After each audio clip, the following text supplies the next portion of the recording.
سادات کرام، مشائخ اعظام، حجاج کرام،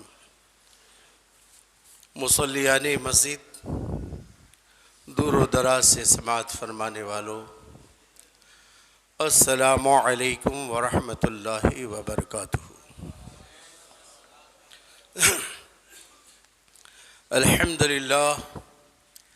الحمد للہ رب العالمین والعاقبۃ للمتقین والصلاة والسلام علی رسولہ الکریم۔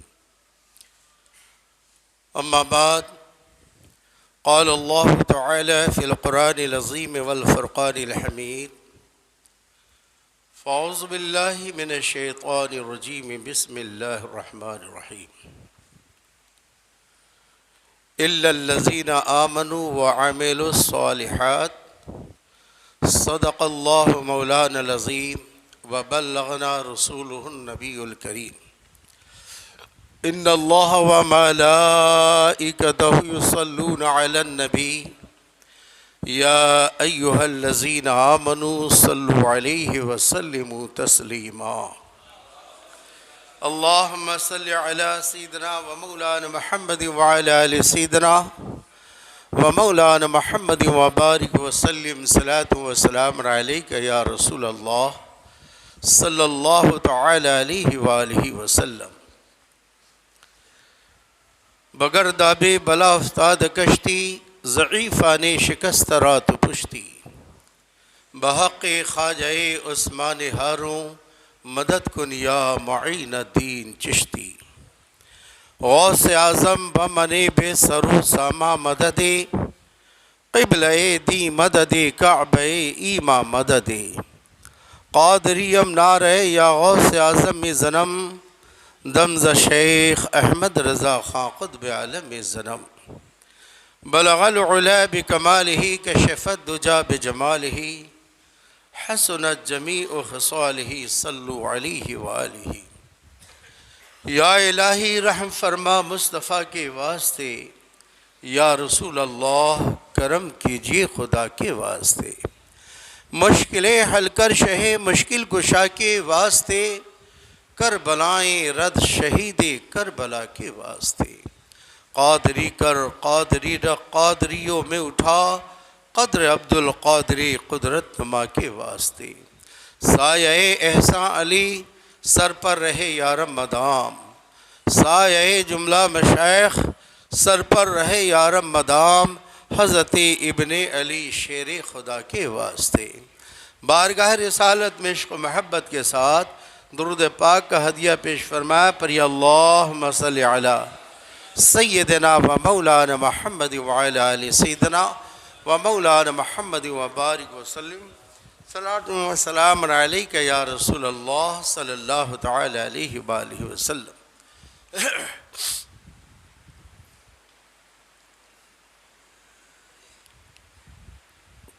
اللہ تعالی ارشاد فرماتا ہے،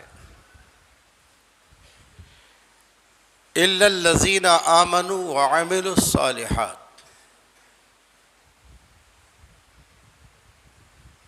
مگر وہ لوگ جو ایمان لائے، وعملوا الصالحات اور اچھے کام کیے۔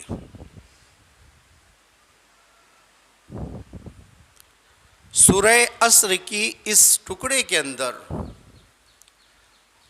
آیت کے ایک حصے کے اندر اللہ تعالیٰ نے ہمیں دو باتوں کی طرف اشارہ کیا ہے۔ پوری صورت ہے بسم اللہ الرحمن الرحیم، والعصر ان الانسان لفی خسر الا الذین آمنوا وعملوا الصالحات وتواصوا بالحق وتواصوا بالصبر۔ یہ پوری صورت ہو جاتی ہے۔ اسی کے اندر یہ ایک ٹکڑا ہے، الا الذین آمنوا وعملوا الصالحات، مگر وہ لوگ جو ایمان لائے۔ الا الذین آمنوا، مگر وہ لوگ جو ایمان لائے، وعملوا الصالحات اور اچھے اعمال کیے، نیک اعمال کیے، صالح اعمال کیے۔ یہاں پہ دو چیزوں کا اشارہ ہے۔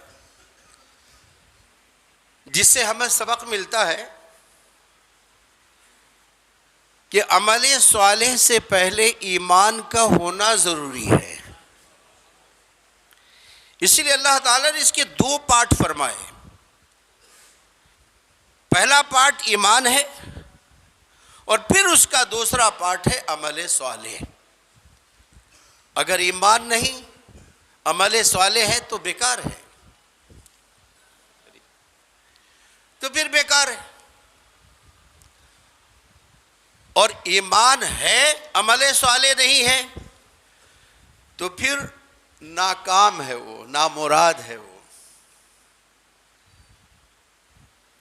لیکن ایمان نہیں اور عمل صالح ہے تو کوئی کام کا نہیں، آخرت میں اس کا کوئی بدلہ نہیں. جیسے کسی نے کلمہ اسلام نہیں پڑھا، لا الہ الا اللہ محمد الرسول اللہ صلی اللہ تعالی وسلم، یہ کلمہ کسی نے قبول نہیں کیا، اور ماہ رمضان آتا ہے، روزہ رکھتے ہیں. بہت سارے ایسے لوگ ہیں جو کلمے بنا روزہ رکھتے ہیں، تو ان کو دنیا میں فائدہ دیا جائے گا، آخرت میں نہیں. بہت سارے لوگ ہیں جو گجراتی میں، ہندی میں کتاب خرید کے مسلمانوں جیسا نماز پڑھتے ہیں، تو انہیں دنیا میں ضرور بدلہ دیا جائے گا، آخرت میں نہیں. بہت سارے ایسے لوگ ہیں جو گجراتی میں، ہندی میں، انگلش میں قرآن شریف لے کر پڑھتے ہیں، ہاتھ پاؤں دھو کر پڑھتے ہیں، تو انہیں دنیا میں ضرور بدلہ دیا جائے گا، آخرت میں نہیں. بہت سارے لوگ ہیں کہ جہاں پنے کا کام کرتے ہیں، نیکی کا کام کرتے ہیں، کسی غریبوں کو مدد کرتے ہیں، کسی یتیموں کو مدد کرتے ہیں، کسی ہاسپٹل میں مدد کرتے ہیں، کسی یونیورسٹی میں مدد کرتے ہیں، کسی دھرم شالے میں مدد کرتے ہیں، تو ان کا کام بیکار نہیں ہے، لیکن ان کو صرف دنیا ہی میں دیا جائے گا، آخرت ان کے لیے نہیں. آخرت میں کوئی بدلہ نہیں. موت سے پہلے انہیں بدلہ دیا جائے گا، موت کے بعد ان کا کوئی بدل نہیں. اگر وہی چاہتے ہیں کہ موت کے بعد بھی اس کا بینیفٹ ہم کو ملے، اس یوجنا کا پورا فائدہ ہم کو ملے، اگر یہ چاہتے ہیں کہ اسکیم کا یہ پورا فائدہ ہم کو ملے، 110% ہم کو اس کا فائدہ ملے، تو انہیں چاہیے کہ لا الہ الا اللہ محمد رسول اللہ پڑھ کر داخل اسلام ہو جائیں، تو انہیں یہاں بھی فائدہ ملے گا، آخرت میں بھی فائدہ ملے گا. ایک چیز اور سمجھ لیجیے، آسانی کے ساتھ سمجھا دوں. آپ ایک دعا مانگتے ہیں، سورہ بقرہ کی آیت ہے، ربنا آتینا فی الدنیا حسنہ، ربنا آتینا فی الدنیا حسنہ، اے اللہ ہمیں اس دنیا کے اندر بھلائی عطا فرما، وفی الآخرۃ حسنہ، اور ہمیں آخرت میں بھی اس نیکی کی بھلائی عطا فرما، وقنا عذاب النار، اور ہمیں اپنے عذاب سے حفاظت فرما، ہمیں عذاب سے چھٹکارا عطا فرما، ہمیں عذاب سے محفوظ عطا فرمانا. اس کے اندر بھی 2 چیزیں آ جاتی ہے، ایک ہے دنیا اور ایک ہے آخرت. تو جب بندے مومن دعا کرتا ربنا آتنا فی الدنیا حسنۃ وفی الآخرۃ حسنۃ، کہ ہمیں دنیا میں بھی نیک اعمال کی جزا عطا فرما اور آخرت میں بھی نیک اعمال کی جزا عطا فرما، وقنا عذاب النار، اور دوزخ کے آگ سے ہمیں حفاظت فرما. اب میں آپ کو ایک چیز دکھاؤں. حضرت عیسیٰ علیہ السلام کا زمانہ ہے، 33 ایئرس حضرت عیسیٰ علیہ السلام کی لائف اس دنیا کے اندر ہوئی. پھر 33 سال کے بعد آپ کو آسمان پہ اٹھا لیا گیا. قیامت سے پہلے پھر حضرت امام مہدی علیہ الصلاۃ و تسلیم کے زمانے میں آپ دنیا میں تشریف لائیں گے، اور پھر الحمدللہ پورے ورلڈ میں صرف سب کے زبان پر لا الہ الا اللہ محمد الرسول اللہ صلی اللہ تعالی وسلم جاری ہوگا. ایک بھی دنیا میں مشرک یا کافر نہیں ہوگا. ذرا زور سے کہیے. یہ ابھی نہیں، حضرت عیسیٰ علیہ السلام آنے والے ہیں، حضرت امام مہدی کا ظہور ہونے والا ہے، اس وقت ہوگا. ابھی تو جتنے بڑاس دیکھ رہے ہیں آپ، جتنی چیزیں دیکھ رہے ہیں وہ آپ دیکھتے رہیے، ابھی دیکھنے کا زمانہ ہے. 33 سال کی عمر میں آپ کو اٹھا لیا گیا. حضرت عیسیٰ علیہ السلام جب زمین پہ تھے اس وقت کا واقعہ ہے کہ ایک آدمی ایک لڑکی کے پیچھے بہت پڑا ہوا تھا. اس کی خوبصورتی، اس کی عطائیں اس کے دل کو چھونے لگی اور اس کے پیچھے پڑا رہا اور تخلیہ کا انتظار کرتا رہا کہ کبھی تنہائی ملے تو اپنے عشق کی آگ بجھائی جائے. اتفاق کے بعد من جہدہ وجدہ، جس نے کوشش کی وہ پایا. اب اس کوشش میں لگا رہا. ایک دن اس کی مراد کے پھل دامن امید میں کھلنے لگے. وہ دوشیزہ اس کے ہاتھ میں آ گئی. شام کا وقت تھا، تنہائی تھی، رات کی تاریکی، کوئی دیکھنے والا دیکھتا نہیں، کوئی سننے والا سنتا نہیں، کوئی جاننے والا جانتا نہیں. بس یہی ہے، دونوں لور ہیں. اس نے گناہ کے کام شروع ہی کرنا چاہتا تھا کہ اس دوشیدہ اس لڑکی نے کہا کہ مجھے ڈر لگتا ہے. کہا کیوں؟ کہا تجھے معلوم نہیں یہ ماہ رجب کا چاند ہو گیا ہے. رجب کا چاند ہو گیا ہے اور یہ رجب کا مہینہ شروع ہو گیا ہے. تو ہمارے مذہب میں اس مہینے میں کوئی گناہ ویسے تو کبھی بھی نہیں، لیکن خاص کر اس مہینے میں گناہوں سے اپنے آپ کو بچانا بہت ضروری ہے. اس نے کہا ماہ رجب کا چاند ہو گیا ہے، مجھے خبر نہیں. جاؤ، میں اللہ کے لیے اس گناہ سے میں آزاد ہوتا ہوں. ماہ رجب کی تعظیم کے لیے میں اس گناہ کو ترک کرتا ہوں، چھوڑتا ہوں. ادھر وہ الگ ہوا، الوداع کہا، چلا. ادھر حضرت عیسیٰ علیہ السلام کو خبر ہوئی فلاں جگہ پہنچ جاؤ، وہاں میرا ایک بندہ ہے، میری محبت میں اس نے گناہ کو ترک کیا ہے، جاؤ میرے فلاں بندے سے ملاقات کرو. حضرت عیسیٰ علیہ السلام کو جو لوکیشن بتائی گئی، آپ اس لوکیشن کے آدھار پر اس جگہ پہ پہنچے، اس آدمی سے ملے. آپ نے اس کو اللہ کی طرف سے خوشخبری سنائی. اس نے اپنا ہاتھ بڑھایا اور پڑھ لیا لا الہ الا اللہ عیسیٰ روح اللہ، اور دین عیسائیت میں داخل ہو گیا. کفر سے اس نے توبہ کر لی. کہیے سبحان اللہ. اب کفر سے توبہ کر لی اس نے. اب حضرت عیسیٰ علیہ السلام پوچھتے ہیں کہ یہ بتا کہ تجھ پر اتنا بڑا انعام کیسے ہوا کہ مجھ نبی عیسیٰ روح اللہ کو تیرے پاس بھیجا گیا؟ مجھ نبی عیسیٰ علیہ السلام کو تیرے پاس بھیجا گیا، آخر یہ نام کی وجہ کیا ہے؟ کہ حضور بات ایسی ہے کہ میں ایک لڑکی کے پیچھے پڑا ہوا تھا اور ایک موقع ملا ماہ رجب کا.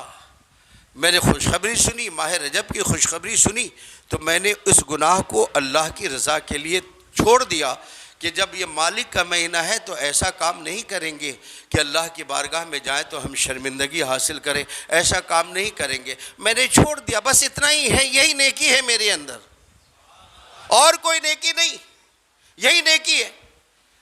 حضرت عیسیٰ علیہ السلام نے فرمایا کہ جس نے ماہ رجب کی تعظیم فرمائی، اللہ تعالیٰ اسے ایسے ہی انعاموں سے نوازتا ہے کہ تجھے اسلام کی بھی دولت عطا فرمائی اور پیغمبر اسلام کی بھی زیارت عطا فرمائی، اور مجھ عیسیٰ روح اللہ جیسا پیغمبر تجھے کلمہ پڑھانے کے لیے آ گیا ہے.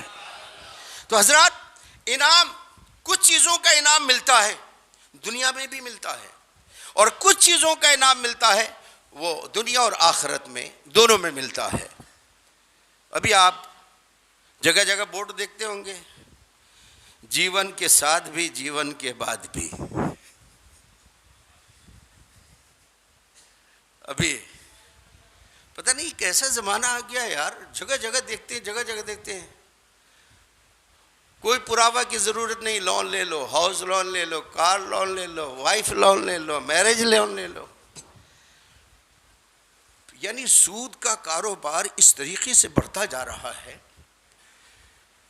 کہ اللہ تعالیٰ اس کی پناہ میں ہم مسلمانوں کی حفاظت عطا فرمائے. اگر کسی نے 1 روپے بھی سود کا کھایا ہے نا، 1 روپے بھی سود کا اگر کھایا ہے، 1 روپے کھایا، 1 لقمہ اگر کسی نے سود کا کھایا تو اس کی 40 دن تک کوئی دعا قبول نہیں ہوتی ہے. اس کا پتہ چلا کہ یہ غلط لقمے کا اثر 40 دن تک رہتا ہے. اس لیے بہت سوچ بچار کے حلق کے نیچے کوئی بھی مال لاؤ، حلق کے نیچے تو سوچ بچار کے، ایسا نہ ہو کہ ہماری عبادت خراب ہو جائے، ہماری ریاضت خراب ہو جائے. ایک تو مشکل سے عبادت کرنے کا وقت ملتا ہے اور یہ بھی برباد ہو جائے. یہی ہوا کہ جب گیہوں بالکل پک گیا اور کل کاٹنے والے ہیں، رات میں ایسی آندھی آئی کہ سارا گیہوں کھیت میں سو گیا اور اس کے اوپر بارش آئی تو گیہوں سب خراب ہو گیا. ایسا ہی بندہ مومن نیکیاں کرو تو نیکیوں کے بچانے کا بھی انتظام کرو، اچھائیاں کرو تو اچھائیوں کے بچانے کا بھی انتظام کرو. اب آخرت میں کوئی حصہ نہیں تو آخرت میں حصہ کس کو ہے؟ تو اللہ تعالیٰ ارشاد فرماتا ہے الا الذین آمنوا وعملوا الصالحات، جو لوگ ایمان لائے اور اچھے عمل کیے ان کو دنیا میں بھی اس کی جزا ملتی ہے اور آخرت میں بھی اس کی جزا ملتی ہے. اب آپ کو ایک پراوا قرآن کریم کی ایک آیت سے دے دوں. آپ سورہ کہف پڑھتے ہیں؟ پڑھتے ہیں سورہ کہف؟ نہیں پڑھتے تو پڑھنا شروع کیجئے. جمعے کے دن سورہ کہف جمعرات کو مغرب کی نماز کے بعد سے لے کر جمعے کو سورج ڈوبنے سے پہلے یہ 24 گھنٹے ہیں، کسی بھی وقت سورہ کہف ایک بار ضرور پڑھ لیں. جس نے ایک بار سورہ کہف پڑھا اللہ تعالیٰ 1 ہفتے تک اس کے گھر سے، اس کے پریوار سے عذاب کو اٹھا لیتا ہے.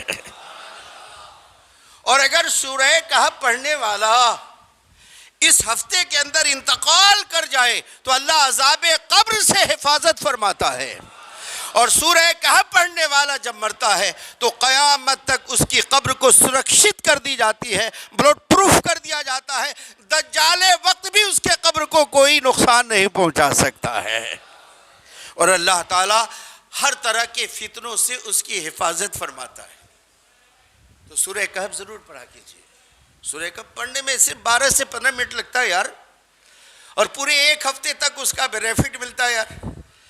تو جیون کے ساتھ بھی، جیون کے بعد بھی یہی سورہ کہف ہے. اسی کے اندر آتا ہے وَكَانَ أَبُوهُمَا صَالِحًا.